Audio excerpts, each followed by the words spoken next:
How is it going, everyone? Welcome back to another nightly review. Today, I will be going over the Golden Knights' 3-1 victory over the Minnesota Wild in Game 2 of the first round. So, let's get right into it. So, again, more optimistic this time. Max Pacioretty was a game-time decision. He did not play.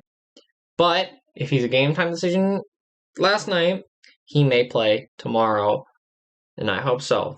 But it seems if the Golden Knights can get some goals tomorrow, I think they're out of this stretch. Now, they only scored 3, but they were all against an actual goalie. No empty netters, nothing.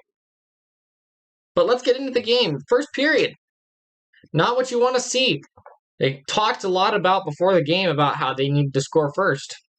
Yeah, getting outshot 17-10 in the first period and giving Minnesota 15 quality chances. Not exactly the way you want to start, but Marc-Andre Fleury, actual god. At a point in the first period, chances were 7-0 for the Wild.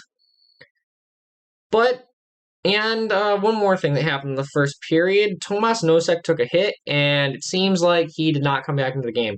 So, it appears to be some kind of shoulder thing, just from the way that I saw the hit. Not a dirty hit, just a big hard hit, shoulder to shoulder. It wasn't anything malicious, but it was a big hit. Nosek stayed on his feet, but I'm not sure if he plays next game. So let's get into the actual good period. Let's go to the second period. So Tuch got a chance early. Then Bukestad put a puck through the crease. Not really a big chance. He shot the puck from a sharp angle and it went past Fleury's shoulder. Then there was a scrum after a Golden Knights chance. And yeah, after that, I decided, okay, I'm not doing anything else. I'm not writing down anything else unless a team scores a goal. I'm not writing down anything else in this period unless it's a wild chance or the Golden Knights score. And what happened first? The Wild actually scored first. It's Matt Dumba with a pretty good, perfectly placed shot over Fleury's shoulder to Rodin. Fleury, at that point, had saved like 23 shots, so I'm not going to fault him too much for allowing one finally. But after that point, I may have made a tweet on Twitter that may have not aged well 18 seconds later. But that was a pretty deflating goal. But one of the guys who was talking the biggest talk about needing to score before the game, 18 seconds later, it is Jonathan Marchessault with an absolute laser of the shot, bar down on Cam Talbot, and that makes it 1-1 from Smith and Carlson. If that line gets going in the playoffs, the Golden Knights can have an excellent chance of making it through. And if their defense can stay like it's been, and they can actually get their scoring going, they can really get through the series. So now, after that, Theodore was the next player to get a chance. Then Talbot stopped Theodore with a stick save. After that, Ian Cole roughed William Carrier. That was a pretty dirty elbow, and Carrier was bloodied on the play. Don't know how it wasn't a double minor, but yeah, on that power play, Smith and Stone will get a chance. But just as the power play ends, on the rush, it is Tuch from Janmark and Pietrangelo 5 minutes after their first goal. It's almost like if you pass the puck in front of the crease and you make it basically impossible for the goalie to make the save, you'll score. I know, it's a revolutionary new NHL tactic, and no one's ever done it before. Sarcasm aside, the Golden Knights, those 2 goals are the 2 biggest goals of the series. That first goal was the biggest goal of the series. The Marchessault goal was the biggest goal of the series up to this point. I know we're only 2 games in, but if the Golden Knights win in 5, yeah. After that, so from Janmark and Pietrangelo, then Petro gets a chance before the end of the period, but the Golden Knights come out of the second period up 2-1 with a lead, and outshot the Wild 13-10, exactly what you want to see from the Golden Knights from a period. Then in the third period, Rask put a puck off the crossbar on a 2-on-1, not exactly what you want to see. Talbot would then stop Marchessault, and then McNabb Then there was an offside that led to a scrum. Pietrangelo I think he cross-checked Kaprizov, and Dumba didn't like it, and Dumba roughed him, and then Pietrangelo roughed him right back, and it's 4-on-4. Fleury stopped Fiala twice. The Golden Knights need to avoid 4-on-4. They need to avoid 4-on-4 every series they play, because they have been horrible 4-on-4, which is shocking, considering how good they are 3-on-3.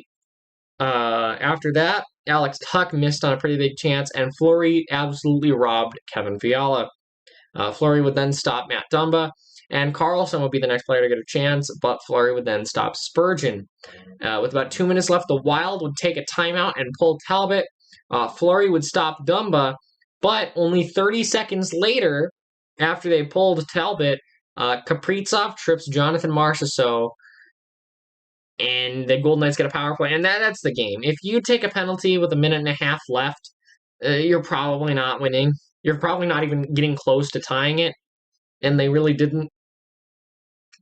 And for a team that was as bad as they were on the power play this season, it seems like past couple weeks it's been better. But on that power play, it's Alex Tuch from Chandler Stevenson and Mark Stone. Again, another on the rush goal. The Golden Knights need to get some more goals like that. That seems to be the formula. So if they can keep those goals, if they can keep those rushes going, then they have an excellent chance of keeping it going in this game. Sorry, there's a leaf blower outside, if you can hear that. Anyway, after that, Talbot got pulled with about 45 seconds left, but the Wild weren't really able to generate much. And the Golden Knights win this one 3-1. They were outshot in the third, 8-6, but that's not a lot of shots. And Fleury only had to make a few good saves in the third period as it was. Fleury was excellent this game. Some of the saves that he made in the first period were ridiculous, just robbery. In the second period, really didn't have a lot to do. And then in the third period, again, the Golden Knights kept the chances low. This is what the Golden Knights should have been doing last game. And I get it. It was a mental block, and I hope it's over now, because as of last game, in their last 10 playoff games, they have 3 games where they've scored 3 goals.